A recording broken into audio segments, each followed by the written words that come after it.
color style, tipografi, button, text field, sampai search. Nah, dari kemarin kan saya lihat juga kayaknya kalau dari kelas A kan udah sampai tipografi ya, cuman belum kelar semua. Terus yang kalau kelas D kan baru mau mulai tipografi, waktu kemarin udah habis. Nah, untuk malam ini saya mau mulai dari awal lagi dari color style, soalnya kemarin saya lihat ada beberapa yang memang ketinggalan cukup jauh, dan juga ada yang saya lihat yang ngikutin dari awal. Jadi harapannya semoga karena ada tambahan waktu dan saya mengulang lagi yang bagian color style, semoga semuanya bisa mengikutin ya. Oke, sesuai yang kemarin saya instruksikan kan di to-do list. Jadi yang pertama pilih satu warna primary sama warna secondary. Jadi seperti ini. Ini saya langsung cepet aja ya. Oke, ini terus bisa masuk. Nah, kalau share screen-nya gini nggak bisa semuanya.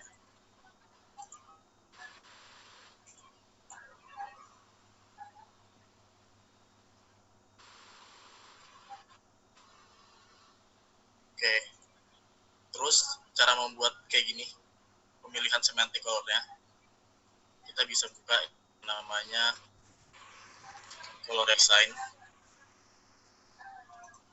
terus copy warna primary-nya. Ini cukup warna primary aja, warna secondary nggak usah.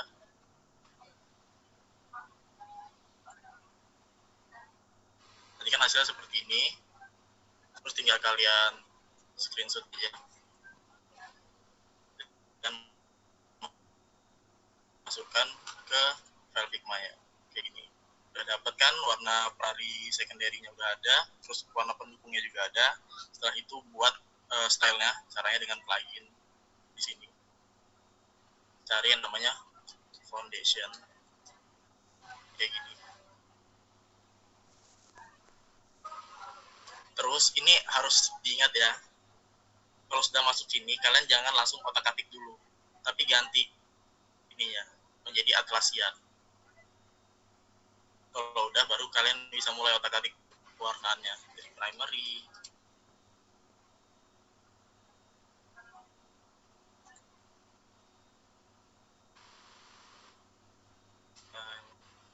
Juga masih ingat kan kemarin urutannya? Pertama create style dulu, baru buat paletnya di paste ke sini.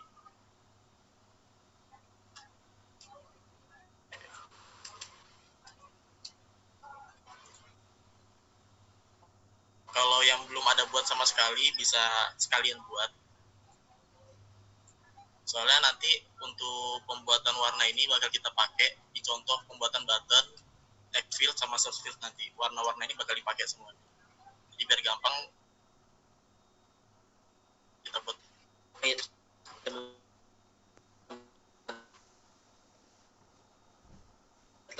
Sedikit tambahan juga nanti ketika di dalam proyekan mini cek di case berikutnya setelah final project di situ tuh sebenarnya disebutkan warna secondary ataupun tidak, itu sebenarnya opsional karena tergantung dari karakter aplikasi teman-teman. Kalau misalnya ingin aplikasi yang terdiri dari satu warna aja yang dominan, ya cukup gunakan warna primer aja. Warna secondary itu kalau misalnya memang identitas dari brand kalian itu memang lebih dari satu warna, misalnya ada yang dua warna, jadi itu gunakanlah yang secondary. Kalau misalnya satu doang cukup satu. Oke, kita lanjut. Kan kemarin kan saya cuma nyuruh kalian primary sama neutral. Udah saya bilang suruh lanjutin. Kalau lupa saya suruh lanjutin. Selanjutnya nggak perlu dulu deh. Mungkin yang kelas D udah buat sesuainya. Yang bagian success, info, warning, itu udah usah. Maksudnya sebenarnya perlu. Cuman untuk praktikum sekarang nggak perlu buat. Tapi saya butuh kalian buat yang danger dulu. Yang warna merah ini. Sesuaikan D-nya. Terus namakan jadi D.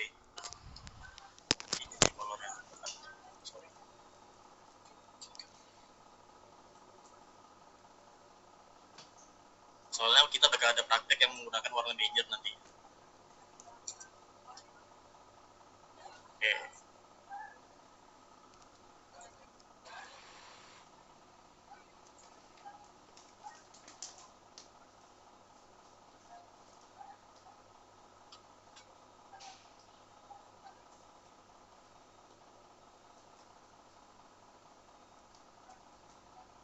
Oke, untuk color style cukup sampai sini aja. Semoga yang kemarin ketinggalan sama yang nggak sempat ngikutin bisa paham aja ya. Kalau memang nggak paham langsung aja guys. Present sih sebenarnya saya nggak bisa lihat ya. Langsung aja on mic aja ngomong, nggak apa-apa. Oke, maaf aku potong sebentar. Jadi sebelum kita masuk ke step berikutnya, jadi mungkin ringkasannya ya untuk yang bagian color di sini. Ini color EVA Design. Kita akan dua tools tambahan. Yang pertama adalah color EVA Design situs. Nah, fungsinya buat apa? Fungsinya adalah untuk menentukan warna-warna aksen yang bakal kita gunakan, di mana warna aksen tersebut itu bakal di-generate otomatis pada situs tersebut berdasarkan kode hex dari warna primer yang kalian masukkan. Gitu loh. Makanya ini nanti itu dia bakal muncul kayak yang di kiri, Indra. Yang di ya belum masih yang di color EVA yang di screenshot. Ini kan? Ya, yang di sebelah kiri. Nah, jadi kan ini kan kalian masukkan warna primer kalian yang paling kiri. Nanti warna aksen yang muncul atau semantik kalian itu bakal menyesuaikan secara otomatis, bakal di-generate secara otomatis. Itulah fungsi dari situs color EVA Design itu tadi. Nah, selanjutnya setelah kita menemukan warna aksennya, kita harus buat stylenya ke dalam file Figma teman-teman. Nah, di sini kita gunakan tools yang kedua, yaitu foundation color. Itu bisa teman-teman akses pada bagian plugin, di extras itu, terus plugin, cari aja foundation color generator. Nah, untuk step-stepnya seperti yang disampaikan sama Bang Indah tadi. Jadi untuk color itu tuh singkatnya kita bakal gunakan dua tools itu tadi. Itu teman-teman. Yang satu untuk cari warnanya, yang foundation color itu tuh buat generate ini yang style warnanya. Itu ringkasnya. Oke, jadi lanjut. Oke, kalau sudah semua buat color style-nya, kita lanjut masuk ke tipografi ya. Kemarin kan kelas A udah sampai tipografi, itu kalau nggak salah sampai tahap Siniat Textile Generator ya, untuk dokumentasinya belum. Sedangkan kelas D belum sama sekali ya bagian tipografinya. Jadi saya bakal jelasin untuk buat tipografi ini, untuk menjadi yang ada di bagian kanan sini, local style. Yang pertama itu kan buka plugin yang namanya type scale. Kalian bisa cek aja ya dari awal, dari yang pertama. Sambil praktik ini kalian lihat juga ini section yang saya sudah siapkan, ada to-do listnya. Baca juga ada yang namanya plugin type scales kayak gini. Kalian bisa ke plugin terus cari aja type scales. Nanti kalau sudah muncul kayak gini, pilih yang paling atas. Ada gak?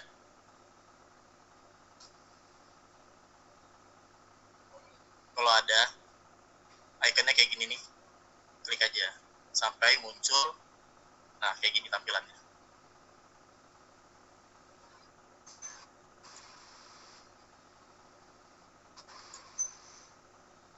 Oke, kalau sudah muncul kayak gini, ikutin instruksi selanjutnya. Sini sudah saya siapkan kan. Ini yang bagian buka plugin, bisa kalian checklist saja. Terus lanjut, untuk ubah ukuran setiap fontnya, kita bisa ngikutin rumusnya khusus untuk mobile. Dari yang pertama base size-nya 14. Oh ya, by the way, ini yang tadi itu 16 itu udah template-nya untuk website, untuk bisa website. Kalau untuk mobile sesuaikan di sini. Terus untuk scale yang kedua ini dibuat jadi min order atau 1,2. Lalu ini line height-nya bebas mau 1,2 atau 1,4.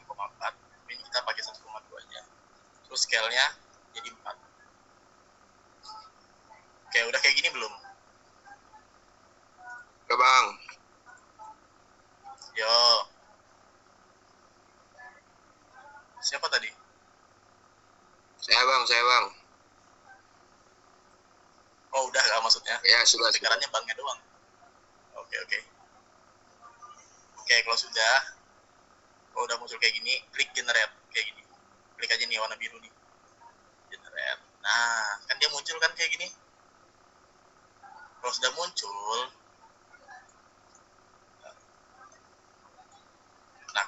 kayak gini, selanjutnya kita baca lagi instruksinya. Ini kan kita checklist dulu nih yang udah. Ganti tipe font type yang sesuai dengan brand identity yang sudah ditentukan sebelumnya. Sebagai contoh, diubah ke font plus Jakarta Sans regular. Nah, jadi selanjutnya kita ganti font ini kan fontnya masih default ya, Inter. Ini kita ganti menjadi fontnya sesuai dengan brand identity produk kalian. Kalian tuh pakai font seperti apa, itu kita ganti semuanya. Cara gantinya, jangan klik frame-nya doang, atau jangan klik frame yang kayak gini, yang sampai muncul ini juga. Tapi klik sampai masuk ke teksnya ini. Sampai kalau kalian lihat di layarnya, ada tulisan type add 29, atau type add 24, kayak gini.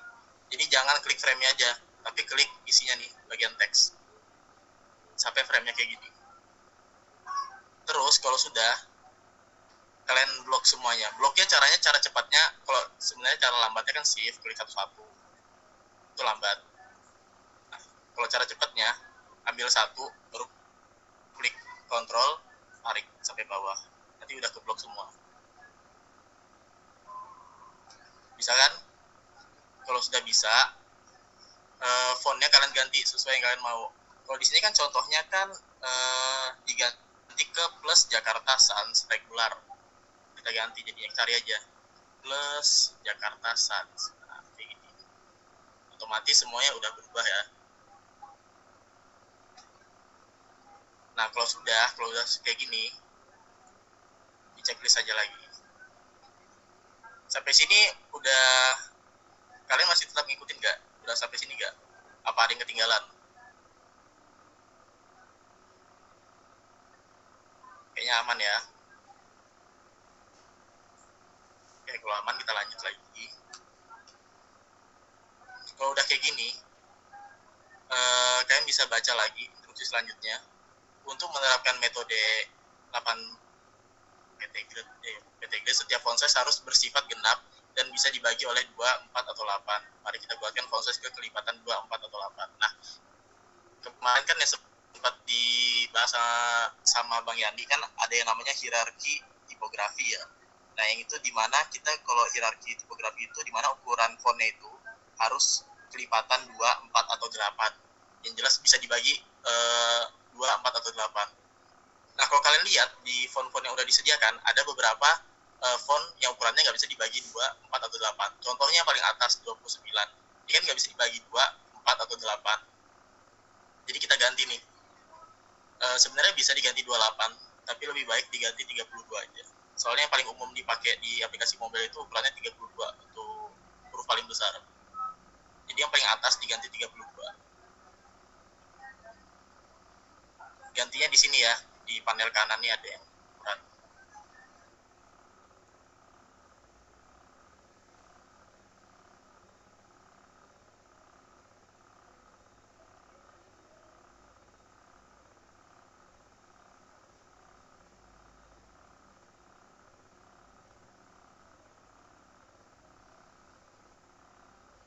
Nah, jadi nanti ketika kalian membuat desain sistem untuk aplikasi yang kalian buat atau di dalam mini project kalian, teman-teman bisa sesuaikan nih font style yang bakal kalian pakai atau typeface yang mau kalian pakai.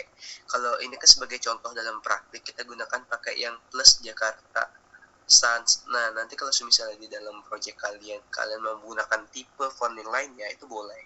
Tetapi untuk ukuran yang digunakan, itu tuh teman-teman bisa ikuti aturan hierarki yang udah ditetapin. Jadi yang paling gede tadi gunakan yang 32, kemudian ukuran-ukuran di bawahnya tuh gunakanlah yang kelipatan 4. Yang bisa dibagi 4 ataupun 2 kalau misalnya dirasa memang perlu. Aduh, koneksi Bang Indra lagi disconnect bentar ya.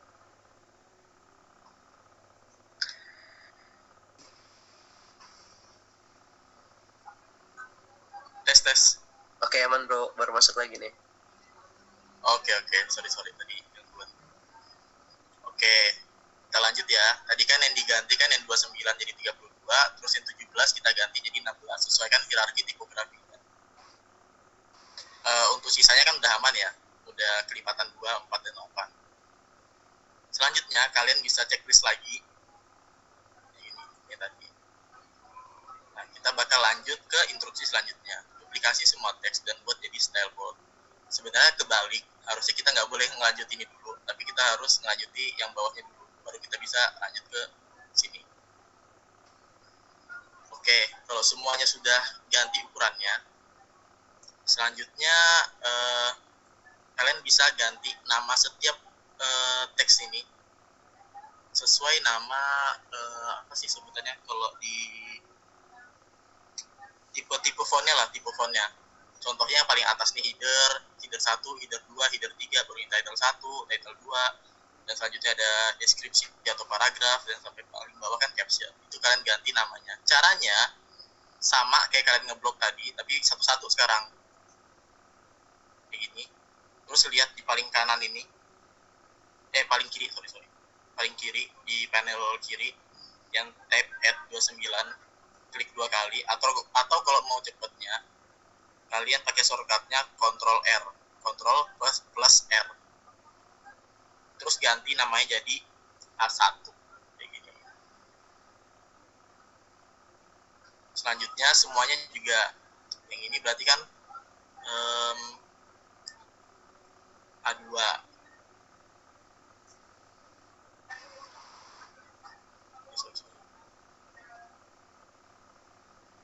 Ini H3.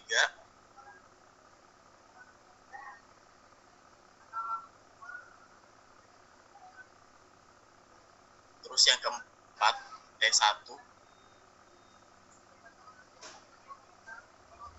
Yang kelima T2. Yang keenam description. Terus yang ketujuh yang terakhir caption. Bentar ya, saya kasih labelnya biar gampang kali.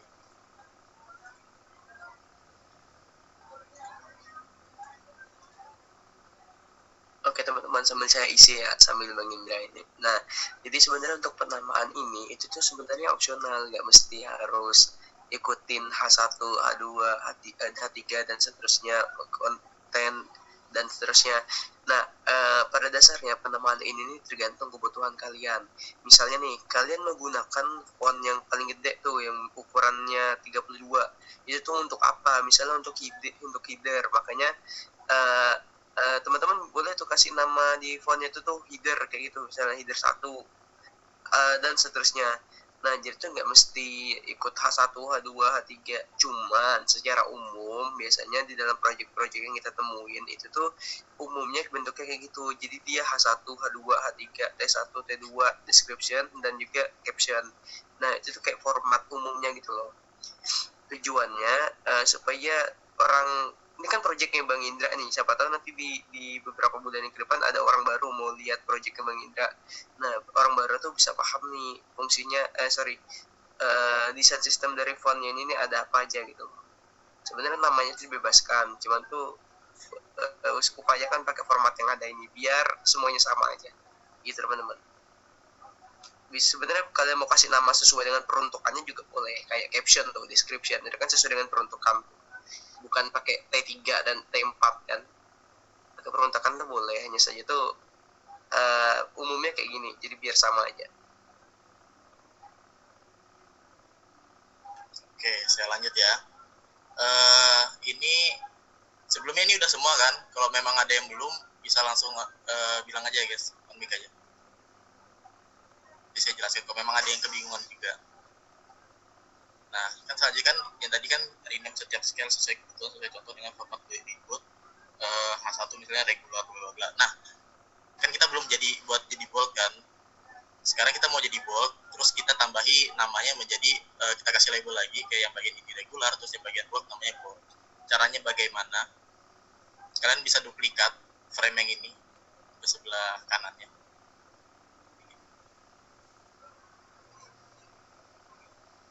Duplikatnya klik hold aja Alt baru tarik ke samping kanan. Atau kalau mau gampangnya lagi Ctrl C, Ctrl V aja sudah, tidak apa-apa. Di sini klik lagi yang paling atas, yang kanan ya. Kan kita mau buat klik lagi yang paling atas. Terus tarik lagi hold Ctrl baru tarik sampai bawah. Yang bagian kanan aja, yang kiri tidak usah. Nah, kalau sudah kayak gini, kalian lihat di panel kanan, ini kan yang kita duplikasi yang sebelah kiri yang regular. Sekarang kita ganti tipenya menjadi bold. Di sini, di bawah nama fontnya, ada drop down, kalian pilih yang bold, kayak gini. Udah kan?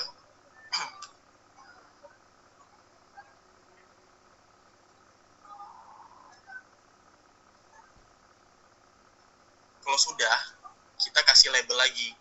Kalau kalian lihat kan yang paling atas yang di regular, ini namanya H1. Kalau yang di sini namanya H1 juga.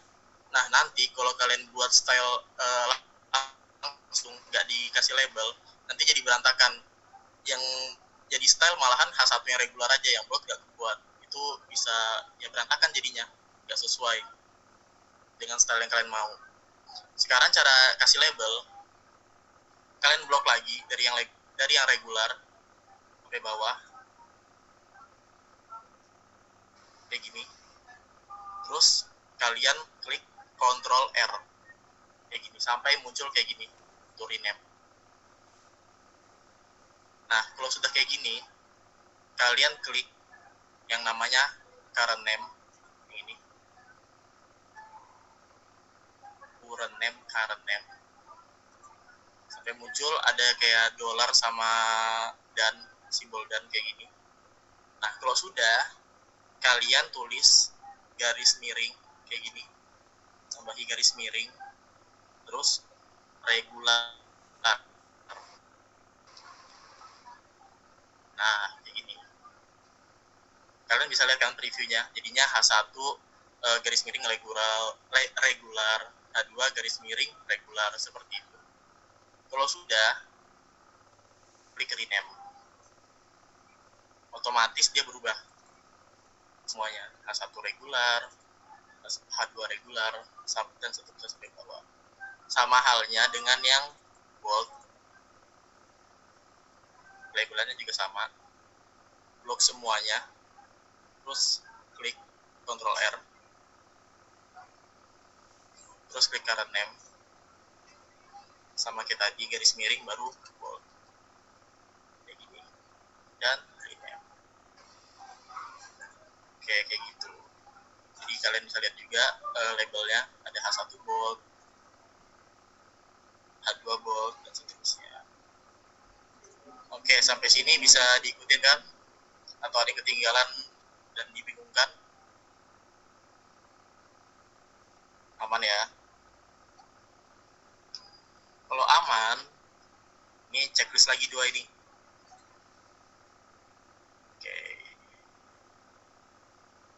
Nah, selanjutnya kan kita sudah buat ini nih. Udah buat yang namanya pelabelan untuk setiap fontnya. Sekarang kita buat style supaya dia muncul di bagian lokal style gitu. Oke. Contohnya yang tadi kan warna kan udah muncul nih style bagian kanan. Sekarang cara kita buat supaya tipografinya bisa muncul jadi style di sini, kita pakai plugin yang namanya Textile Generator. Di sini instruksinya bisa kalian baca, Textile Generator. Nah, sebelum kalian buka pluginnya, kalian blok dulu lagi semuanya. Kayak gini. Ini, terus yang bold juga, tapi dia nggak bisa klik kontrol baru semuanya. Ini satu-satu untuk yang bold.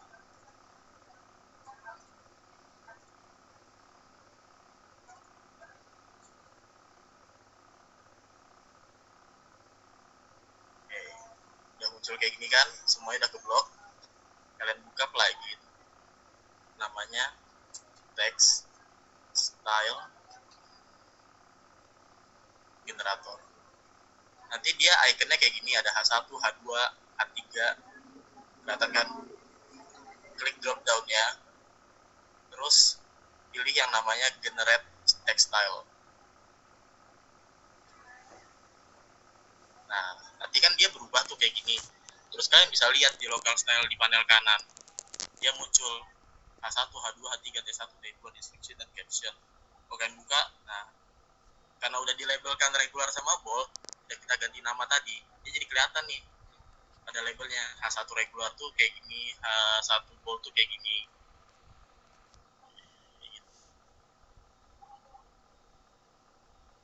Mana udah berhasil belum buat? Oh iya, iya, ini ayo lanjut ya. Ya, tadi teman-teman yang di blok itu sebelum kalian klik generate font style itu yang di blok itu layer fontnya ya, yang kalau misalnya di bagian layer di tab sebelah kiri itu tuh yang disimbolin sama huruf T. Nah, bukan frame-nya. Kalau misalnya kalian tuh ada yang gagal, mungkin itu tuh kalian tuh yang ke blok tuh frame-nya, bukan font-nya. Jadi coba dicek lagi ketika kalian mau ngeblok elemen, itu tuh font-font yang mau kalian jadikan stylenya. Oke, ini sekedar reminder untuk kelas tambahan malam ini saya nggak nge-record, jadi ya terserah kalian mau ikuti praktiknya atau enggak, tapi saya nggak bakal jelasin lagi selanjutnya kecuali kalian ada yang konsul dan sebagainya, dan benar-benar gak ada record, jadi kalian nggak bisa ngelihat tayangan ulang dari pertemuan malam ini. Jadi kalau bisa ya ikutin supaya nggak bingung di kedepannya.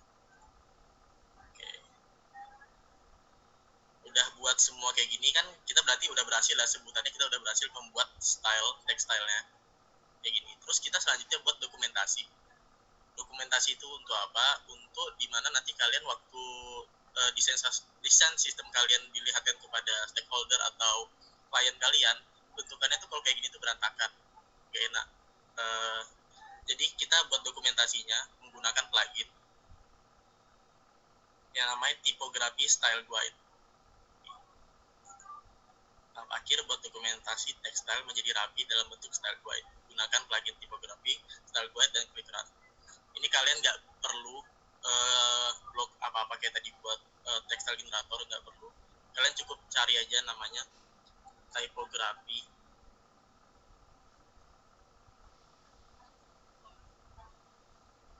Style Guide. Nah, ikonnya tuh huruf A kayak gini. Dapat nggak? Kalau udah dapat, kalian klik aja. Nanti dia otomatis tuh ngerunning sendiri. Dan dia bakal buat halaman sendiri yang namanya tipografi. Dan mengeluarkan semua dokumentasi dari tekstil yang udah kalian buat. Dari H1, terus contohnya H1 itu seperti apa, fontnya itu apa, itu ada semua sudah dibuat jadi dokumentasi. Nah, kalau udah ada muncul kayak gini, kalian cut, pindahkan ke, ini bisa kalian hapus aja yang tadi, pindahkan ke foundation text. Nah,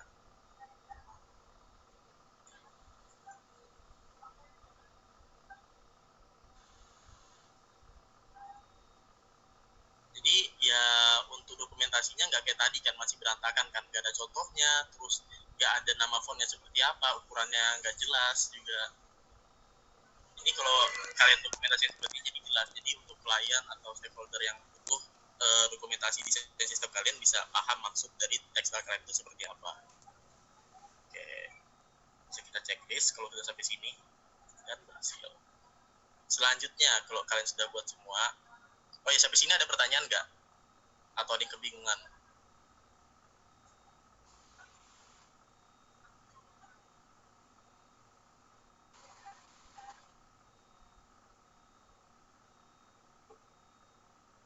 Kayaknya aman ya? Aman, Bang. Oke. Kalau aman, kita lanjut. Sebenarnya selanjutnya tuh ada icon sama illustration. Cuman kita nggak bakal, ini bakal saya bahas terakhir aja deh. Untuk sekedar tips doang. Soalnya susah kalau kita buat. Jadi lebih baik nanti saya kasih tips saya. Selanjutnya kita bakal buat yang namanya itu komponen, desain sistem komponen. Nah, komponen yang bakal kita buat sekarang ada button, text field, sama search. Nah, yang pertama kita buat yaitu button. Di sini ada to-do list-nya atau instruksi yang bakal kita buat. Nah, untuk button yang kita buat ada beberapa tipe atau state kondisi yang namanya default, hover, active, focus, dan disable. Terus ada juga beberapa style pada button atau pewarnaan pada button, primary button, secondary button, dan outline button. Nah, untuk mengejar waktu juga supaya nggak terlalu kemalaman, kita bakal praktikan yang namanya default default sama hover, terus sama disabled. Terus juga untuk style kita bakal menggunakan primary sama secondary aja. Nanti yang bakal kita buat contohnya default yang kayak gini, terus hover yang seperti ini, dan disabled yang seperti ini. Oke, bisa kita lanjut ya. Nah, cara pembuatan button mungkin kalau saya lihat dari yang tugas aplikasi ya, kemarin tuh banyak yang buat button tuh kayak gini ya, rectangle terlebih dahulu, baru kasih teks button kayak gini, terus di grouping, katanya kayak gitu ya yang kalian buat di duplikasi. Nah, sebenarnya yang seperti itu kurang efektif, itu kayak namanya ya menggunakan banyak aset lah yang gak terlalu berguna, padahal kayak rectangle. Nah, sebenarnya cara gampangnya kita bisa menggunakan metode namanya auto layout. Untuk pembuatan button ini, cara menggunakan auto layout, pertama kalian klik teks ini yang di panel kiri paling atas, teks, terus tulis button. Untuk ukuran teksnya, kalian udah nggak perlu ngatur-ngatur dari sini lagi. Kalian bisa lihat di teks, terus ada titik 4 kayak gini, namanya style. Itu style yang udah kalian buat tadi. Kalian bisa ngambil ukurannya dari sini aja. Misalnya kalian mau buat button ini itu untuk ukurannya ya 16 untuk T1 lah, untuk title 1. Kalian bisa klik aja langsung di sini. Mau tipenya regular atau bold, kalian bisa pilih langsung kayak gini. Nah, nanti dia hasilnya tuh kayak gini. Nggak ada yang namanya pilih-pilih font style seperti apa, terus ukurannya seperti apa, itu udah nggak ada pilihannya lagi, soalnya style udah kalian buat. Dan ini harus semua satu user interface kalian harus berdasarkan kayak gini. Kalian nggak boleh yang namanya buat-buat lagi yang sembarangan, yang di tekstil kalian nggak ada, misalnya 20 nggak ada, tapi kalian buat, itu nggak boleh. Kalian harus benar-benar ngikutin dari desain sistem yang udah tersedia kalian buat. Oke. Kayaknya yang satu kecilan deh. 3. Nah, gini. Bebas ya mau pakai bold atau regular, bebas. Nah, kan ini kita baru teks doang nih. Tadi kan saya bilang kita bakal pakai metode namanya auto layout untuk membuat button. Nah, cara membuatnya, kalian bisa klik kanan teks ini, button tadi. Baru ada yang namanya add auto layout. Atau gampangnya kalian bisa klik aja tadi frame-nya, terus shortcut-nya shift plus A. Nah, otomatis kan dia kayak gini nih. Tapi belakangnya tetap transparan. Tapi dia udah ada frame auto layout. Kalau mau lihat bedanya tuh ikonnya bakal berubah guys di bagian layer yang sebelah kiri. Yang frame 3 itunya bakal berubah jadi kayak garis 3 kayak gitu. Kalau sebelumnya tuh cuma teks biasa. Kalau misalnya kalian sudah jadikan auto layout, dia berubah jadi kayak garis 3 gitu. Nah, nanti kan icon untuk auto layout kan bentuknya kayak gini. Ini kan bentuknya tuh untuk yang vertikal ya. Horizontal. Kalau vertikal dia beda lagi, nanti bakal miring gini. Nanti sesuaikan, nanti bakal kita bahas selanjutnya untuk tentang icon-icon horizontal dan vertikal tadi. Tapi ini kita fokus untuk pembuatan komponen tentang button. Ini kalau udah kalian buat auto layoutnya, kalian bisa atur paddingnya. Padding itu batasan, atau kalau kalian lihat di Microsoft Word tuh kayak marginnya gitu kan. Kiri kanannya, atas bawahnya. Ndra, dikasih fill dulu Ndra, ya. Auto layoutnya Ndra, biar kelihatan. Itu fill di bawah. Oh ya boleh. Nah, ya, jadi nanti aja pas sekalian itu color style aja nanti. Ya boleh deh. Oh iya. Nanti maksudnya paddingnya nggak kelihatan, nggak kelihatan jelas paddingnya, karena fillnya putih. Oke. Sebelum kalian kasih atur padding lagi, untuk ngasih background belakang ya, kan ini masih transparan ya. Ini transparan. Cara kasih backgroundnya, kalian bisa klik fill. Oh ya, jangan klik buttonnya ya, jangan klik teks ini. Klik auto layoutnya yang frame 3 ini. Jangan klik yang teksnya ini. Nah, kalau udah klik situ, klik fill. Nanti dia backgroundnya sebenarnya masih putih. Nah, kalian bisa milih warna lagi di sini. Warnanya sesuaikan sama style yang udah kalian buat. Nah, warna primary yang saya buat tadi kan warna hijau ya, P300. Nah, saya bakal pilih ini. Nah, nanti seperti ini hasilnya. Terus untuk dalamnya teksnya kan warnanya hitam ya. Untuk warna hitam yang benar-benar hitam banget kayak gini, itu tuh nggak dibolehkan dalam dunia desain lah anggapannya. Kita tuh nggak boleh pakai warna hitam yang benar-benar 000 gitu, nggak boleh. Jadi makanya saya udah sediakan yang di awal kita buat color style yang namanya neutral. Itu udah disediakan dari warna putih sampai hitam, tapi hitamnya nggak hitam banget, masih kayak agak navy dikit lah, agak abu-abu dikit kayak gini. Soalnya warna hitam yang benar-benar hitam betul itu yang 00 itu itu tidak disarankan untuk dalam desain. Oke, semuanya udah sampai sini ya. Warnaannya udah, kalian nggak perlu ngatur-ngatur susah-susah lagi, soalnya kalian udah buat kan di color. Oke, kalau sudah buat kayak gini, kita atur paddingnya. Padding itu ada di, kalau kalian lihat di bagian panel auto layout di sebelah kanan, dia yang paling bawah nih. Atau kalau kalian klik yang segi individual padding segi 4 ini, dia bisa atur lagi kayak atasnya mau berapa, bawahnya seperti apa, kanannya mau semana, kiri yang mau semana, itu bisa diatur. Cuman lebih baik untuk button ini, karena button itu kan biasanya tulisannya kan di tengah ya, bukan di kiri atau di kanan, bukan di atas aja atau di bawah aja. Jadi kita aturnya kayak gini aja, yang udah langsung lengkap lah horizontal sama vertikalnya. Nah, ini kita sesuaikan lagi untuk padding, sesuaikan sama hierarki spacing yang udah dibahas sama bagian di pertemuan kemarin. Tentang hierarkinya kan kelipatan 4 tuh, yang bisa dibagi 2, 4, atau 8. Oke, kita atur aja. Untuk horizontal padding bisa dikasih 24, bebas kalian mau ngasih berapa aja. Yang penting kelipatan 2, 4, atau 8. Ini saya bakal ngasih 24 untuk horizontalnya. Nanti dia otomatis panjang kayak gini. Terus untuk vertikalnya saya kasih 12 saja. Kalau saya mau yang lebih panjang itu yang kiri kanannya aja, yang bagian atas bawahnya pendek aja. Nah, nanti kalau kalian lihat kayak gini, ada paddingnya tuh kelihatan di garis kiri kanannya. Ini 24, 24, yang atasnya 12, bawahnya juga 12, seperti itu. Itu penggunaan padding pada auto layout. Nah, button sebenarnya udah cukup buat sampai kayak gini aja. Ini kan sebutannya lebih gampang ya, daripada kalian buat rectangle dulu, baru teks dulu, baru grouping lagi, baru ganti warnanya satu-satu. Itu kan nggak enak ya, buat makan banyak waktu. Sedangkan ini kan kalian tinggal masukkan style-style yang udah kalian buat, dan udah ada auto layout yang bisa kalian atur ukurannya supaya lebih rapi.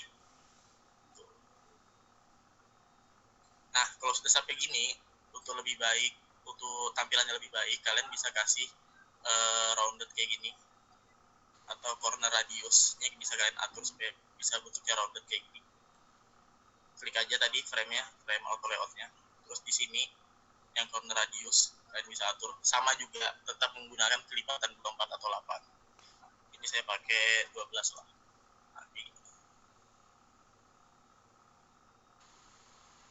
Oke, sudah sampai sini kan? Lanjutnya kita bisa buat variannya atau propertinya.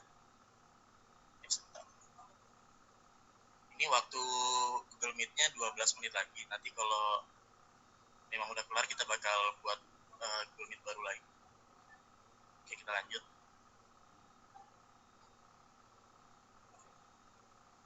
Di sini kalian bakal kasih label. Tadi kan ini namanya default button. Yang ini kan default. Terus ini tadi tuh warnanya yang saya pakai primary. Kasih sini primary seperti ini. Nah, terus kayak yang saya bilang tadi kan, kita bakal buat yang namanya default, hover, dan juga disable. Lagi.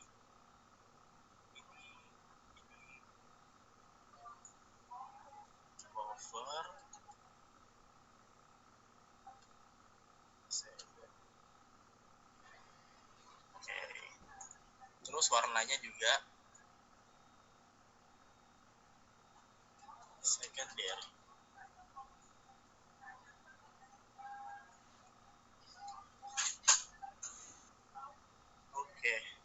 cara gampangnya kalian jangan buat warna secondary-nya dulu, tapi kalian buat tipenya dulu, tipe default, hover, sama disable-nya. Karena untuk pergantian warna ke secondary kan cuma otak-atik style aja ya. Oke, bisa kita lanjut. Duplikat aja bagian-bagiannya masing-masing kayak gini.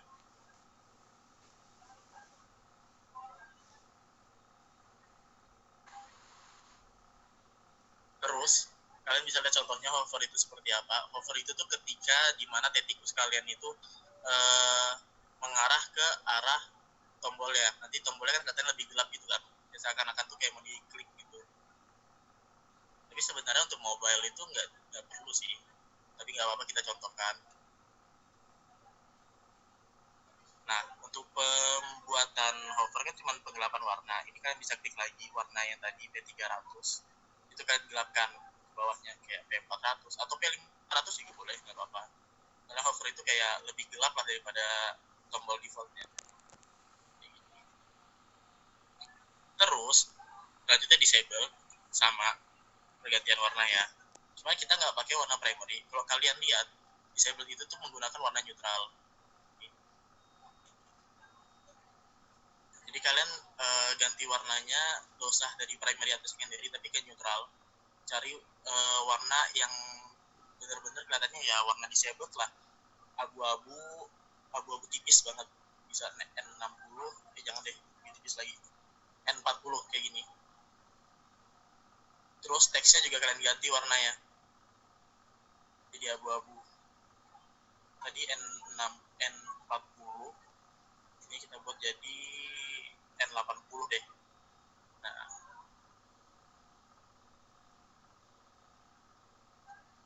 oke, sampai sini masih bisa diikutin ya.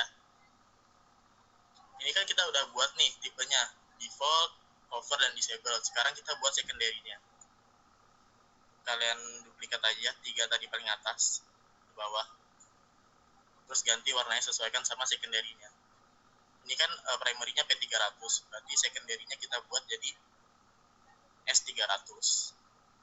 Hover-nya juga tadi P400, secondary-nya kita jadikan S400. Sedangkan untuk disable itu nggak perlu diganti, soalnya kan udah neutral kan dia warnanya kan. Jadi cukup dua bagian ini aja.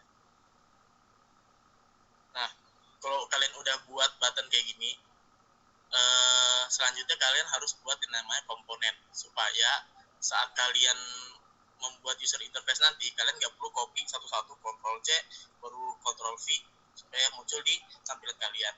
Nah, sekarang kita mau buat yang namanya komponen, supaya bisa muncul di sini, di lokal komponen kalian. Caranya, ini semuanya 6 tipe ini, kalian blok semua kayak gini. Kalau sudah, kalian ke atas ngelihat ada logo kayak ketupat gini. Terus klik drop down-nya kayak gini sampai muncul kayak gini. Terus create multiple komponen yang tengah seperti ini. Nah, ya kan dia bentuknya, kalau komponen itu bentuknya kayak gini nanti ikonnya di sampingnya kayak ketupat gitu. Kalau tadi kan masih auto layout kan bentuknya garis-garis ya. Nah, sedangkan komponen bentuk nanti dia bakal kayak ketupat gini. Oke, kalau udah buat kayak gitu, selanjutnya kita buat komponen set. Komponen set itu dimana kita bisa memanggil satu button, tapi kita bisa ubah menjadi hover atau disable. Ya perlu panggil satu-satu, cukup satu button, tapi bisa kita ubah. Gimana caranya? Kalian blok lagi semuanya. Terus kalian lihat di panel kanan, ada yang namanya komponen. Itu combine as variant. Klik aja kayak gini. Nah, nanti dia hasilnya semuanya tuh kayak sebutannya udah di grouping lah, jadi satu komponen. Terus ganti aja namanya jadi button. Nah, nantinya kalau kalian panggil komponennya, nanti kan dia bakal muncul nih di komponen sini, desain system baru button. Kalau kalian panggil, nah nanti dia kayak gini, bisa diganti sesuai yang kalian mau. Cuman kalau kalian kayak gini kan kadang kan ribet ya, mana labelnya cuma frame 1